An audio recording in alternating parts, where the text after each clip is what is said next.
ബിചേട്ടാ നമസ്കാരം. നമസ്കാരം.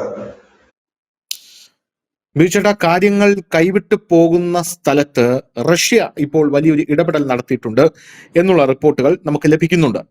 റഷ്യക്ക് കഴിഞ്ഞ ദിവസം അമേരിക്ക ഒരു വലിയ വാർണിംഗ് കൊടുത്തതാണ്. അമേരിക്ക റഷ്യയോട് പറഞ്ഞത്, ഇറാന് നിങ്ങൾ നിങ്ങളുടെ ഇന്റലിജൻസ് കൊടുക്കരുത്, ഇന്റലിജൻസ് വിവരങ്ങൾ കൊടുക്കരുത്. അത് കൊടുത്തു കഴിഞ്ഞാൽ വലിയ പ്രശ്നത്തിലേക്ക് പോകും. കാരണം ഇറാൻ റഷ്യയുടെ ഇന്റലിജൻസ് വിവരങ്ങൾ വെച്ച് അമേരിക്കയെ അടിക്കുമ്പോൾ അവരുടെ അടി ലക്ഷ്യസ്ഥാനത്തേക്ക് എത്തുന്നുണ്ട് എന്നുള്ളതാണ് പ്രധാനപ്പെട്ട കാര്യം. റഷ്യ ഇടപെടരുത് എന്ന് പറഞ്ഞു കഴിഞ്ഞ ശേഷം ഡൊണാൾഡ് ട്രംപ് പറയുന്നത്, റഷ്യ ഇടപെട്ടാലും അതിൽ ഒരു കുഴപ്പവുമില്ല, എങ്കിലും ഈ ലോകത്തൊരു മാറ്റവും സംഭവിക്കാൻ പോകുന്നില്ല എന്നുള്ളതാണ്. ഇപ്പോൾ നമുക്ക് മനസ്സിലാകുന്ന കാര്യം, റഷ്യ ഇപ്പോൾ P5 ആഹ്വാനം ചെയ്തിട്ടുണ്ട് എന്നുള്ള റിപ്പോർട്ടുകളാണ് ഇപ്പോൾ പുറത്തു വരുന്നത്. അന്താരാഷ്ട്ര നിയമത്തിന്റെ അവസാനമാണ് നമ്മൾ ഇവിടെ കണ്ടുകൊണ്ടിരിക്കുന്നത് എന്നുള്ളതാണ്. റഷ്യ പറയുന്നതിൽ കുറച്ച് കഴമ്പുണ്ട് എന്ന് പറയാതിരിക്കാൻ നിവൃത്തിയില്ല. കാരണം റഷ്യയുടെ വിദേശകാര്യ സെക്രട്ടറി അടക്കം പറയുന്നത്, വിദേശകാര്യ സെക്രട്ടറി ആണോ റഷ്യയുടെ ഉദ്യോഗസ്ഥർ, അവരടക്കം പറയുന്നത്, ഈ അന്താരാഷ്ട്ര നിയമത്തെക്കുറിച്ച് അവർ പറയുന്നത് ശക്തവും പ്രധാനപ്പെട്ടതുമായിട്ടുള്ള ഒരു പ്രസ്താവനയാണ്. ഏതാണ്ട് അന്താരാഷ്ട്ര നിയമം ഈ ലോകത്ത് ഇല്ലാതായിരിക്കുന്നു എന്നാണ് പറയുന്നത് അവര്. ഈ സാഹചര്യം വഷളായിക്കൊണ്ടിരിക്കുന്ന സാഹചര്യം കണക്കിലെടുത്ത് പ്രസിഡന്റ് വ്ളാഡിമിർ പുടിന്റെ പഴയ നിർദ്ദേശം ഇപ്പോൾ ലോകത്ത് പുനഃസ്ഥാപിക്കണം എന്നാണ് അവർ പ്രധാനമായിട്ടും പറയുന്നത്. ഐക്യരാഷ്ട്രസഭ സുരക്ഷാ കൗൺസിലിലെ P5 സ്ഥിരാംഗങ്ങളുടെ യോഗം അതിന് ആഹ്വാനം ചെയ്തിരിക്കുകയാണ് ഇപ്പോൾ റഷ്യ. ഇന്ന് നമുക്ക് അന്താരാഷ്ട്ര നിയമം എന്ന് വിളിക്കപ്പെട്ടിരിക്കുന്നതെല്ലാം നഷ്ടപ്പെട്ടു. ക്രെംലിൻ വക്താവ് ദിമിത്രി പെസ്കോവ് ആണ് ഇത് പറഞ്ഞിരിക്കുന്നത്. അദ്ദേഹം പറയുന്നത്, അന്താരാഷ്ട്ര നിയമങ്ങൾ ഇപ്പോൾ കടലാസിൽ മാത്രമാണ് എഴുതി വച്ചിരിക്കുന്നത്, അത് പാലിക്കപ്പെടുന്നില്ല. പ്രധാനമായും അമേരിക്കയാണ് ഇതിന്റെ ഏറ്റവും വലിയ ഒരു എന്താ പറയാ, ഇത് ലംഘിക്കുന്ന ഒരു രാജ്യമെന്ന് പറയുന്നത്. അമേരിക്ക നിരന്തരം ഇതിനെ ലംഘിച്ചുകൊണ്ടിരിക്കുന്നു. അന്താരാഷ്ട്ര നിയമങ്ങളെല്ലാം ഇങ്ങനെ എഴുതി വെച്ചിരിക്കുക മാത്രമാണ് ചെയ്യുന്നത്. ഇനി ആ നിയമം പാലിക്കപ്പെടണമെന്ന് പറയുന്നതിൽ അർത്ഥമില്ല. കാരണം അത് എഴുതി വെച്ചിരിക്കുന്നത് പാലിക്കാൻ അമേരിക്ക തന്നെ തയ്യാറാകുന്നില്ല. അത് നമ്മൾ ഇനി പാലിക്കണമെന്ന് പറയുന്നതിൽ, ലോകരാജ്യങ്ങൾ പാലിക്കണമെന്ന് പറയുന്നതിൽ അർത്ഥമില്ല എന്ന് പറയുന്നു. ഈ P5 എന്ന് പറയുന്ന യോഗത്തിന് ഇപ്പോൾ ആഹ്വാനം ചെയ്തിരിക്കുകയാണ്. അതിനിടയിൽ മറ്റൊരു വലിയ വാർത്ത പുറത്തു വരുന്നത്, ചൈന തങ്ങളുടെ സൈന്യത്തെ സജ്ജമാക്കുന്നു എന്നുള്ള റിപ്പോർട്ടാണ്. ഇതൊരു ലോകമഹായുദ്ധത്തിലേക്ക് പോകുമോ എന്നുള്ളതാണ് ഇപ്പോൾ ലോകരാജ്യങ്ങൾ ഭയപ്പെടുന്നത്. ചൈനയിലെ 5 ജനറൽമാരെ ഇപ്പോൾ അവിടെ നിന്നും സ്ഥാനഭ്രഷ്ടരാക്കിക്കൊണ്ട് ഷീ ജിൻപിങ് ഒരു ഉത്തരവ് പുറപ്പെടുവിച്ചിട്ടുണ്ട്. അതിന് പ്രധാനപ്പെട്ട കാരണം, ഏത് നിമിഷവും അമേരിക്കയിൽ നിന്ന് ഇങ്ങോട്ടോ അല്ലെങ്കിൽ ഇവിടെ നിന്ന് അമേരിക്കയിലോട്ടോ ഒരു ആക്രമണം ഉണ്ടാകാൻ, അത് ചുരുക്കി പറഞ്ഞാൽ അമേരിക്കൻ സൈന്യത്തെ നേരിടാനാണ് ഞങ്ങൾ ഇത് ചെയ്യുന്നത്. സൈന്യത്തെ തയ്യാറാക്കുന്നു. തായ്വാനിലേക്ക് അധിനിവേശം നടത്തിയാൽ അമേരിക്ക വരും എന്ന് കൃത്യമായിട്ട് ചൈന ഇപ്പോൾ ഉറപ്പിച്ചു കഴിഞ്ഞു. ഉടനെ തന്നെ തായ്വാനിൽ അധിനിവേശം നടത്തണമെന്ന് പറയുന്നു.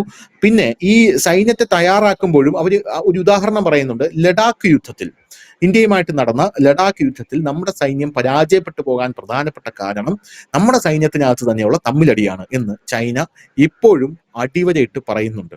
അതിന്റെ കൂട്ടത്തിൽ മറ്റൊരു സുപ്രധാനമായിട്ടുള്ള റിപ്പോർട്ട് വരുന്നത്, അത് കുറച്ച് ഗുരുതരമായിട്ടുള്ള ഒരു പണിയാണ് ട്രംപ് കാണിക്കുന്നത്.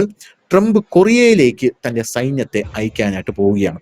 കൊറിയയിലേക്ക് സൈന്യത്തെ, ഇപ്പൊ കിം ജോങ് ഉന്ന് വളരെ മര്യാദക്കാരനായിട്ടുള്ള ഒരാളായിട്ട് ഇരിക്കുകയാണെന്ന് നമ്മൾ നിരന്തരം പറയുന്ന ഒരു വസ്തുതയാണ്. കഴിഞ്ഞ ദിവസം കിം ഒരു പ്രസ്താവന ഇറക്കിയിരുന്നു, ഇങ്ങോട്ടെങ്ങാനും ഒരു അടി വന്നാൽ വൈറ്റ് ഹൗസ് എടുത്ത് എന്റെ പിള്ളേർക്ക് ഞാൻ കളിക്കാൻ കൊടുക്കും എന്നാണ് കിം ജോങ് ഉന്ന് പറഞ്ഞത്. അപ്പൊ മൊത്തത്തിൽ ഒരു കലങ്ങി മറിയുന്ന ഒരു സാഹചര്യം. കഴിഞ്ഞ ദിവസവും ഇത് തന്നെയായിരുന്നു. പക്ഷേ എസ്കലേറ്റ് ചെയ്ത് മുന്നോട്ട് പൊക്കോണ്ടിരിക്കുകയാണ്, അല്ലാതെ ഇത് കുറയുന്നില്ല എന്നാണ് മനസ്സിലാക്കുന്നത്. ഇപ്പോ മിഡിൽ ഈസ്റ്റിൽ നിന്നും മാറി ഇത് ഇന്ത്യയുടെ ഏഷ്യയുടെ മധ്യഭാഗത്തേക്കും വന്നിരിക്കുന്നു എന്നുള്ളതാണ് റിപ്പോർട്ടുകൾ സൂചിപ്പിക്കുന്നത്. ഇതെങ്ങനെ നമ്മൾ നോക്കിക്കാണും? ഇതൊരു വലിയ യുദ്ധത്തിലേക്ക് പോകുമോ? ലോകമഹായുദ്ധത്തിലേക്ക് വഴിതെളിക്കുമോ? സാധ്യതയില്ലാതില്ല. മുമ്പ് നടന്ന ചർച്ചകളിലൊക്കെ നമ്മൾ പറയുകയുണ്ടായി, ഇത് ഇറാനുമായി ഒരു സംഘർഷം ഉണ്ടാകുകയും അത് പടരുകയും ചെയ്താൽ ചൈന നോക്കിയിരിക്കില്ല, അവർ തായ്വാനിലെ ലക്ഷ്യമിടും. ഈ സമയത്ത് തന്നെ ഉത്തര കൊറിയ ദക്ഷിണ കൊറിയ ഭയപ്പെടുത്താൻ സാധ്യതയുണ്ട്. ഇപ്പോൾ ഈ അമേരിക്ക ദക്ഷിണ കൊറിയയിലേക്ക് കൂടുതൽ സൈനികരും മറ്റും അയക്കുന്നതിന്റെ ലക്ഷ്യം രണ്ടാണ്. അതായത് ഒന്ന്, ചൈനയുടെ ഇൻവേഷൻ തടയുക എന്നൊരു ലക്ഷ്യം കൂടെ ഉണ്ട്. അമേരിക്കയെ സംബന്ധിച്ച് ദക്ഷിണ കൊറിയ മാത്രമല്ല, ജപ്പാനും അവിടെ ഉണ്ട്. ഇവിടെ കിം ജോങ് ഉൻ കരുതുന്ന മറ്റൊന്നാണ്. കാരണം ഈ ഇതുപോലെയുള്ള ഏകാധിപതികളുടെ തല അറക്കുക എന്നുള്ള ഒരു പോളിസി അമേരിക്കയിൽ അവർ പ്രാവർത്തികമായിക്കൊണ്ടിരിക്കുകയാണ്. മഡൂറോയെ നമ്മൾ കണ്ടു, സദാം ഹുസൈനെ നമ്മൾ കണ്ടു, ഗദ്ദാഫിയെ നമ്മൾ കണ്ടു. ഇപ്പോൾ ഖമേനിയെ നമ്മൾ കണ്ടു. ഇനി അടുത്തത് ഉത്തര കൊറിയയാണ്. ഇതുകൊണ്ട് ആയിരിക്കണം ഒരു പൊതുസമ്മേളനത്തിനെ അഭിസംബോധന ചെയ്തുകൊണ്ട് കിം ജോങ് ഉൻ തന്റെ പുത്രിയെ അടുത്തിരുത്തിക്കൊണ്ട് പറഞ്ഞത്, നമ്മളെ എങ്ങാനും അവർ തൊട്ടാൽ വൈറ്റ് ഹൗസ് മോൾക്ക് ഞാൻ കളിക്കാൻ തരും എന്ന് പറയുന്ന സ്ഥിതിയിലേക്ക് വന്നിരിക്കുന്നു. ഇത് എനിക്ക് തോന്നുന്നത് ഇത് നമ്മൾ വളരെ കാലം മുമ്പ് പറഞ്ഞു തുടങ്ങിയ കാര്യമാണ്. ഇങ്ങനെ വരാൻ സാധ്യതയുണ്ട്, ഒരു കൂട്ടയടിയിലേക്ക് ഇത് നീങ്ങാനുള്ള സാധ്യതയുണ്ടെന്ന് ഇപ്പോഴൊക്കെ അങ്ങനെ തന്നെ വന്നിരിക്കുന്നു. ബൈബിളില് ഇത്തരത്തിലൊരു കാര്യം പറയുന്നുണ്ട്, കിഴക്ക് നിന്ന് പടിഞ്ഞാറേട്ട് ഒരു വലിയ ശക്തി ഒഴുകിയെത്തുമെന്നും പടിഞ്ഞാറിനെ നിലംപരിശാക്കുമെന്നും അതിൽ പറയുന്നുണ്ട്. ഇത് ബൈബിളിലെ ചില വാക്യങ്ങളാണ്. ഇപ്പോൾ ധനുഷ് പറയുന്നതനുസരിച്ചാണെങ്കിൽ ഇത് കിഴക്കൻ ഇന്ത്യയിലേക്കും കിഴക്കൻ ഏഷ്യയിലേക്കും എത്തിക്കഴിഞ്ഞു. ഇപ്പൊ ഇന്ത്യ ചൈന എന്ന് പറയുമ്പോൾ ഓൾറെഡി തന്നെ കിഴക്കൻ ഏഷ്യയിലാണ് അത് എത്തുന്നത്. തായ്വാൻ എന്ന് പറയുമ്പോൾ കിഴക്കൻ ഏഷ്യയിലേക്കാണ് അത് വരുന്നത്. ഇന്ത്യ എന്ന് പറയുമ്പോൾ തെക്ക് കിഴക്കൻ ഏഷ്യയിലേക്കാണ് വരുന്നത്. അപ്പോ ഇങ്ങനെ കൂടി അത് എത്തിക്കഴിഞ്ഞിരിക്കുന്നു. അതായത് ഇവിടെ കിഴക്ക് നിന്ന് ഇനി പടിഞ്ഞാറായിട്ടുള്ള ഒരു സംഘർഷത്തിന്റെ കാലം ആണ് എന്ന് തന്നെ പറയേണ്ടി വരും. നമ്മൾ കഴിഞ്ഞ ദിവസം ഇന്ത്യ പാകിസ്ഥാൻ സംഘർഷത്തെ കുറിച്ച് പറഞ്ഞിരുന്നു. അത് വളരെയധികം ഗുരുതരമാണ്. ഒരുപക്ഷെ നമ്മുടെ മാധ്യമങ്ങൾ അത് വലിയ രീതിയിൽ ടേക്കപ്പ് ചെയ്യാത്തത് കൊണ്ടാണ് വലിയ വാർത്ത തന്നെയാണ്. അപ്പോൾ അത് ഒരു നിമിഷം ഉണ്ടായേക്കാം. അഫ്ഗാനിസ്ഥാൻ ഈ യുദ്ധത്തിന്റെ ഒരു ഭാഗം ആണ് നിലവിൽ തന്നെ അവർ. അതിന്റെ ഇടയിൽ സ്വതന്ത്ര ബലൂചിസ്ഥാന് വേണ്ടി വാദിക്കുന്ന പോരാളികൾ, ബലൂചിസ്ഥാൻ ലിബറേഷൻ ആർമി ഉണ്ട്, ഖൈബർ പഖ്തൂണിന് വേണ്ടി വാദിക്കുന്ന ഖൈബർ പഖ്തൂണിന്റെ TTP ഉണ്ട്. അങ്ങനെ നിൽക്കുന്ന ഒരു കാര്യം. അതിനപ്പുറത്തേക്ക് റഷ്യയുണ്ട്, അസർബൈജാൻ നിൽക്കുന്നു. അസർബൈജാനും ഇറാനും തമ്മിൽ ഒരു ക്ലാഷ് നടന്നിരിക്കുന്നു. അർമേനിയ എന്ന് പറയുന്ന രാജ്യം നിൽക്കുന്നു. ഇതിനിടയിൽ തുർക്കിയും ഗ്രീസും സൈപ്രസും ഒരു യുദ്ധത്തിന്റെ വക്കിലാണ് നിൽക്കുന്നത്. കാരണം തുർക്കിയെ ഏത് നിമിഷവും അടിക്കാൻ ഗ്രീസും സൈപ്രസും ഒരുങ്ങിയിരിക്കുന്നു. അതിന്റെ ഭാഗമായി തന്നെ ഇന്ത്യയിൽ നിന്നടക്കം അനവധി ആയുധങ്ങൾ അവർ സ്വായത്തമാക്കി. ഇപ്പോൾ അവിടെ ഒരു ഗ്രൂപ്പ് ഫോം ചെയ്ത് വന്നിരിക്കുന്നു. ആ ഗ്രൂപ്പിനകത്തുള്ളത് ഇന്ത്യ, ഇസ്രായേൽ, സൈപ്രസ്, ഗ്രീസ് ആണ്. ഇതിന്റെ നടുക്കുള്ള ഒരു രാജ്യം തുർക്കിയാണ്. അപ്പോൾ ഇത് ഒരു വലിയ യുദ്ധത്തിലേക്ക് തന്നെ നീങ്ങുന്നു എന്ന് തന്നെ പറയേണ്ടി വരും.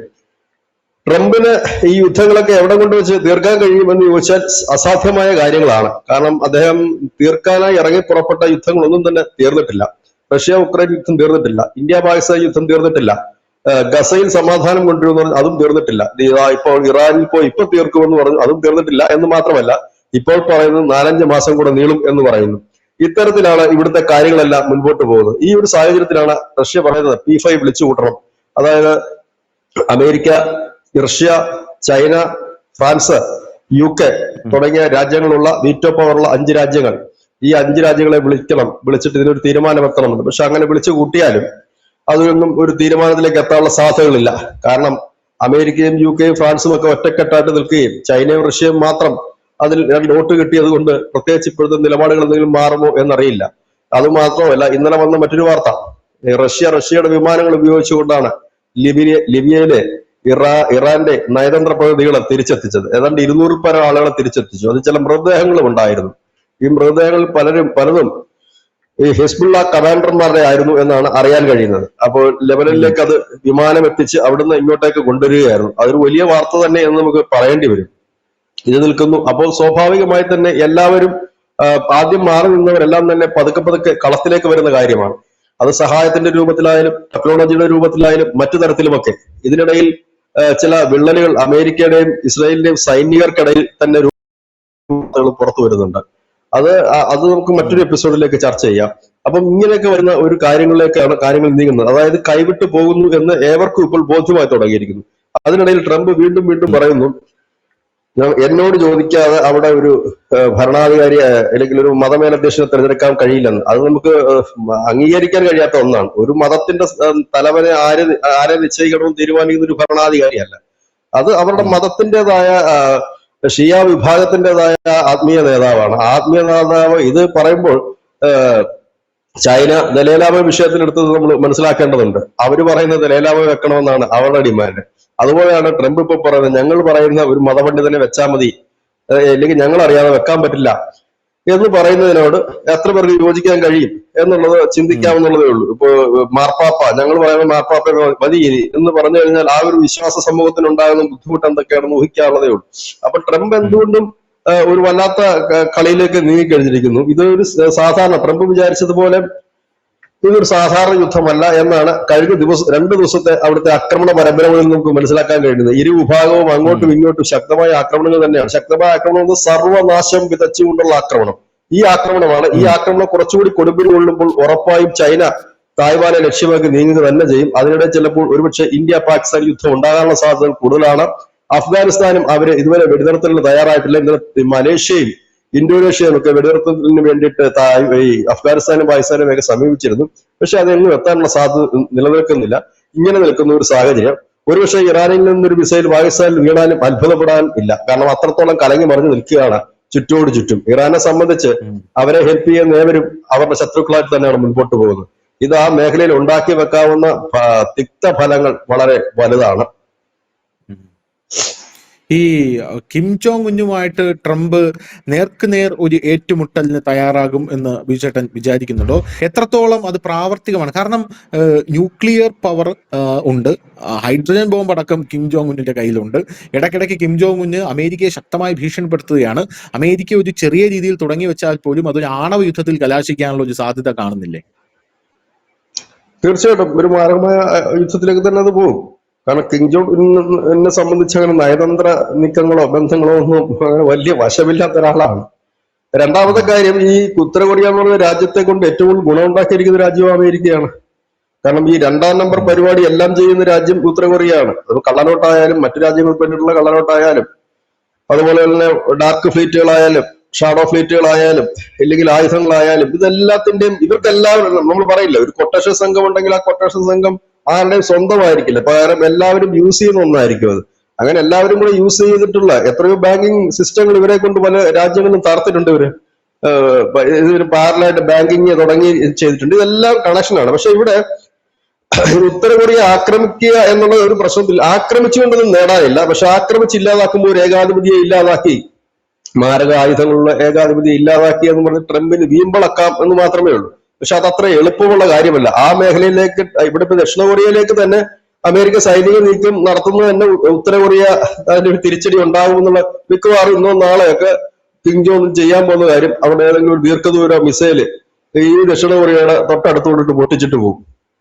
അതാണ് അങ്ങനെ കൊടുക്കാൻ പോകുന്നൊരു മറുപടി. അതാണ് കാരണം അത് ചെയ്യാനുള്ള സാധ്യത. ഇവിടെ ശ്രദ്ധിക്കേണ്ട ഒരു കാര്യമുണ്ട്. റഷ്യ, ഉത്തര കൊറിയ, ചൈന, ഇത് മൂന്നും ഒരേ ലൈനപ്പിൽ ടൈപ്പിൽ നിൽക്കുന്ന രാജ്യങ്ങളാണ്. അത് ആയുധ സഹകരണത്തിന്റെ ആയാലും ആളുകളുടെ സഹകരണത്തിലായാലും ഒക്കെ നമ്മൾ കണ്ടതാ. റഷ്യൻ യുദ്ധത്തിലൊക്കെ സ്വന്തം പടയാളികളെ 10,000-ഓളം പേരെ വിട്ടുകൊടുത്തു റഷ്യ ഉക്രൈൻ യുദ്ധ സമയത്ത്. അങ്ങനെ നിൽക്കുന്ന ഒരു രാജ്യം. ചൈനയെ ആണ് പിന്നെ ഈ ഉത്തര കൊറിയയുടെ ഏറ്റവും അടുത്ത വലങ്കൈയായിട്ട് നിൽക്കുന്ന ഒരു രാജ്യം. അതൊക്കെ വന്നു കഴിഞ്ഞാൽ സ്വാഭാവികമായി തന്നെ ഈ വൻശക്തികളും ഉത്തര കൊറിയയുടെ പിന്നിൽ അണിനിരക്കും. മാരകമായ ആയുധങ്ങളുള്ള ഒരു രാജ്യമാണ്, ആണവായുധമുള്ള രാജ്യമാണ്. അവർക്ക് അണുവായുധത്തിന് അങ്ങനെ പ്രത്യേകിച്ച് പോളിസി ഒന്നുമില്ല. അപ്പൊ നമ്മുടെ രാജ്യത്തിന്റെ പോളിസി നമ്മൾ ആദ്യം അറ്റാക്ക് ചെയ്യില്ല എന്നൊരു പോളിസി എങ്കിലും നമുക്കുണ്ട്. അവർക്ക് അങ്ങനെ ഒരു പോളിസി പോലും ഇല്ല. അപ്പൊ അതൊക്കെ വലിയ വിനാശകരമായ യുദ്ധത്തിലേക്ക് നീങ്ങാനുള്ള സാധ്യതയാണ് കൂടുന്നത്. കാരണം ഇപ്പൊ യൂറോപ്യൻ മാധ്യമങ്ങൾ എഴുതുന്നത് അടുത്തത് കിം ജോങ് ഉന്നാണെന്നാണ്. മഡൂറോയ്ക്ക് ശേഷം, ക്യൂബയ്ക്ക് ശേഷം, ഇനി മറ്റേ ഖമേനിക്ക് ശേഷം ഇനി കിം ജോങ് ഉൻ ആണെന്നുള്ളതാണ്. അതായത് യുദ്ധം ഏതാണ്ടൊക്കെ പടിവാതിൽ എത്തി നിൽക്കുന്നു എന്ന് തന്നെ പറയേണ്ടി വരും. ഇതൊന്നും ഉടനെ അവസാനിക്കുന്ന ലക്ഷണങ്ങൾ ഇതുവരെ കാണുന്നുമില്ല. ഇത് എന്താണ്, ഇപ്പോൾ തന്നെ ഇന്ത്യ നമ്മുടെ പ്രവാസികളായിട്ടുള്ള കുറെ പേരെയൊക്കെ ഒഴിപ്പിച്ചു തുടങ്ങിയിട്ടുണ്ട് അവിടുന്ന്. അതിനു വേണ്ടിയിട്ട് നമ്മൾ മറ്റു രാജ്യങ്ങളുടെ കപ്പലുകൾ സജ്ജീകരിക്കുന്നു എന്നൊരു വാർത്ത കൂടെ വരുന്നുണ്ട്. കാരണം യുദ്ധം കൊടുമ്പിരി കൊണ്ടുപോയി കഴിഞ്ഞാൽ ഈ യുദ്ധ മേഖലയിൽ എല്ലായിടത്തുമല്ല, യുദ്ധത്തിന്റെ എഫക്റ്റ് ഉണ്ടാകുന്ന മേഖലയിൽ നിന്ന് ആളുകളെ ഒഴിപ്പിക്കേണ്ടതായിട്ടുണ്ട്. അത്തരത്തിലുള്ള നടപടികളിലേക്ക് ഇന്ത്യ ചെറുതായി കടന്നിട്ടുണ്ട് എന്നുള്ളതാണ് പുറത്തു വരുന്ന മറ്റൊരു വിവരം.